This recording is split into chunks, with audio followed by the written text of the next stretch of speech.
Olá pessoal, estamos começando a nossa terceira aula e nessa aula hoje nós vamos discutir a organização e gestão do processo pedagógico na educação infantil. Então nós vamos ver como se dá esse processo da gestão na educação infantil. Primeiro nós vamos discutir o conceito da gestão na educação. Nem sempre nós tivemos esse conceito de uma gestão na educação. Primeiro porque essa palavra gestão não fazia parte da educação infantil há alguns anos atrás, e sim a figura do diretor, né? O diretor fazia parte dessa organização da escola. Hoje se fala em gestão, a gestão da educação.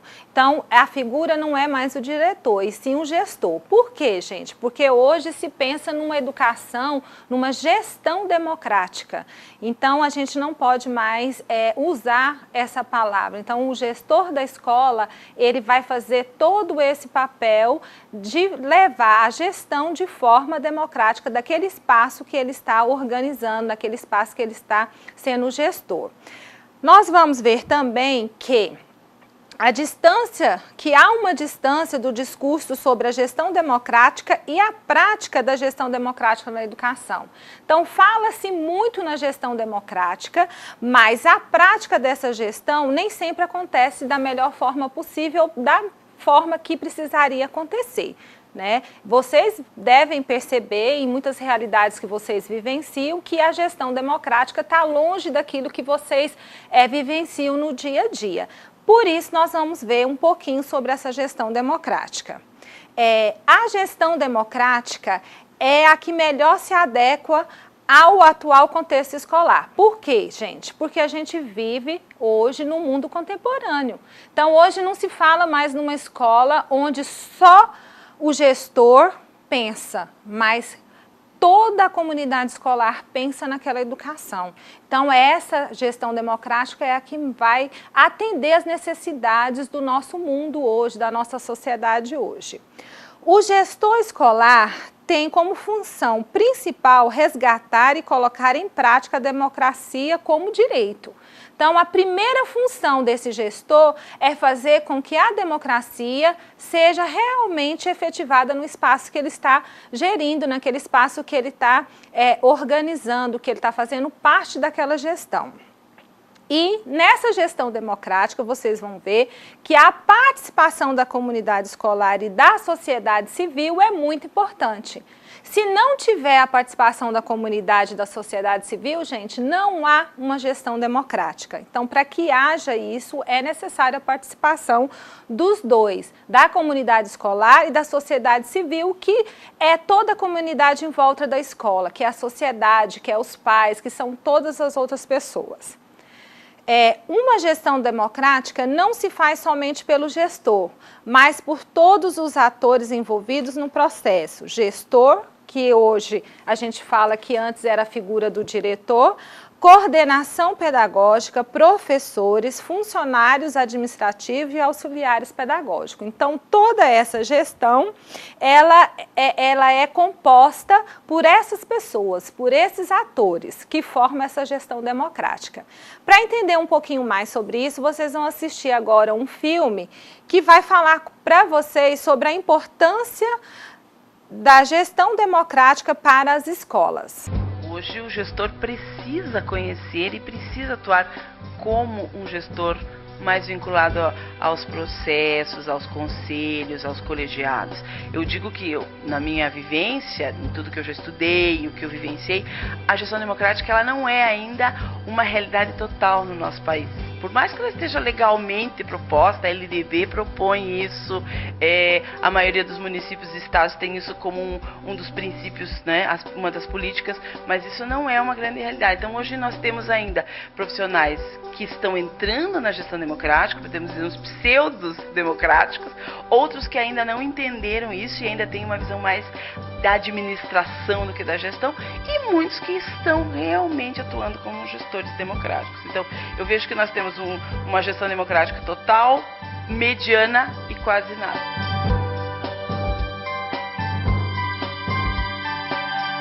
Hoje a pessoa precisa participar disso. Ela precisa participar da gestão da escola, do processo da escola. E que pessoas? Todo mundo. O aluno precisa se sentir envolvido, o professor precisa se sentir envolvido, os funcionários, a comunidade externa, os pais, todos precisam se sentir envolvidos. E a gestão democrática, ela trabalha com isso.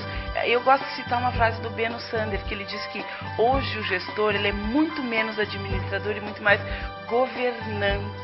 Ele precisa entender essa questão do governar, do realmente envolver as pessoas. Então, eu preciso sentar com o professor, com a equipe pedagógica e desenvolver juntos as propostas da escola. Claro que eu tenho uma linha de trabalho, seja um projeto político, seja uma diretriz maior da minha mantenedora ou da questão política, mas a autonomia, a diferença da escola, quem vai fazer é o gestor, e ele precisa envolver as pessoas. Então o professor tem que se envolver, ele tem que se envolver além do dia a dia da sala de aula, nas propostas maiores da escola. Os funcionários também têm que perceber isso, e os alunos também, porque apesar do aluno ser o centro da escola, às vezes a gente costuma esquecer um pouquinho do aluno. Todos os focos ficam no professor, na equipe pedagógica, no gestor, e a gente esquece do aluno. Então gestão democrática precisa envolver os alunos. Então eu tenho que aprender a trabalhar com colegiados, com o conselho de alunos, trazer esse meu aluno para próximo. Isso é trabalhar com gestão democrática. Isso não é uma coisa fácil, é uma questão de criar uma cultura. Muitas vezes eu não consigo isso no primeiro ano, no segundo ano, eu vou envolver aos poucos. Muitas vezes, num primeiro momento, eu crio uma parafernália na escola, como se fosse uma bagunça, porque todos querem colocar as suas ideias e todos, às vezes, querem colocar o ganho individual. Mas isso é cultura, eu preciso criar essa cultura, eu preciso desenvolver aprendizado. Então eu vejo que a gestão democrática, ela é muito uma questão de você criar um aprendizado novo na escola. E que o gestor, ele precisa primeiramente acreditar nisso, senão as coisas não acontecem.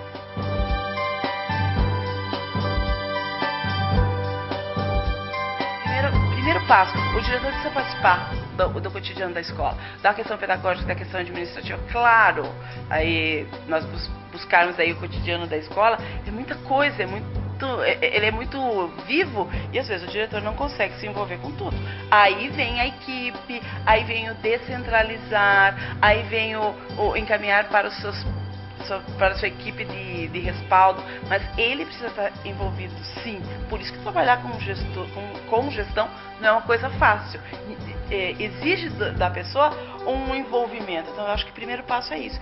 Segundo, eu preciso ter uma equipe que eu confie, que seja realmente meu olhar, meu braço lá na sala de aula, a minha imagem no decorrer da escola. E aí eu preciso formar essa equipe. Então os meus profissionais da área pedagógica, as pessoas mais próximas, eu tenho que ter uma relação. Isso eu tenho que desenvolver, eu tenho que criar, nós temos que chegar numa sintonia, temos que sentar e conversar muito para que as grandes linhas sejam comuns. Depois eu preciso envolver as pessoas e eu tenho que criar situações. As minhas reuniões pedagógicas têm que ser muito bem pensadas. Eu não posso simplesmente trazer um palestrante que é lindo, maravilhoso, um excelente palestrante e achar que isso vai fazer diferença na minha escola. Porque eu tenho que pensar esta reunião no meu contexto, pensar durante o ano todo, ser mais estratégico e menos imediatista. Que nós da área educacional, às vezes, nós estamos muito ansiosos e não somos tão estratégicos. Então, tem que pensar no meu ano letivo, organizar isso. E tentar envolver o máximo possível todos os segmentos. Pensar em como eu vou envolver esses pais, como é que eu posso trazer eles mais para a escola, como eu vou envolver meus alunos, e eu preciso envolver os alunos além da sala de aula. Eu tenho que criar alguns projetos, algumas ações que os alunos se sintam mais envolvidos. Seja aluno da educação infantil, seja aluno do ensino médio, eu preciso envolver. Então, eu vejo que essas são as orientações iniciais. O diretor tem que acreditar na proposta, envolver sua equipe e vai ampliando. É como se fosse uma rede, né? Você vai ampliando e envolvendo as pessoas.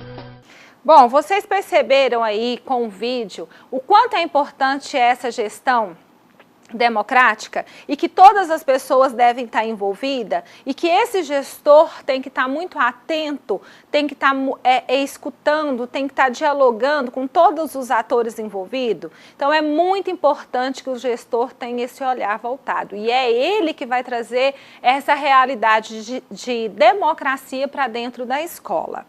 Bom, agora nós vamos ver um pouquinho das atribuições do gestor nas escolas de educação infantil. Então, nós vamos ver o que o gestor precisa fazer.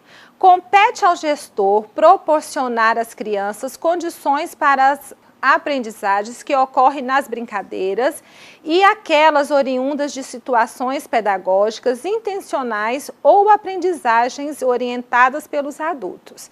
Essa é uma competência do gestor. Segunda competência, compete também ao gestor criar um ambiente educacional democrático, com direitos e deveres. Gente, é muito importante que o gestor, nesse momento que ele cria esse espaço, que ele dê voz às crianças da educação infantil. Nós não precisamos achar que nós estamos lidando com criança, que elas não têm opiniões, que elas não têm vontades. Elas têm sim.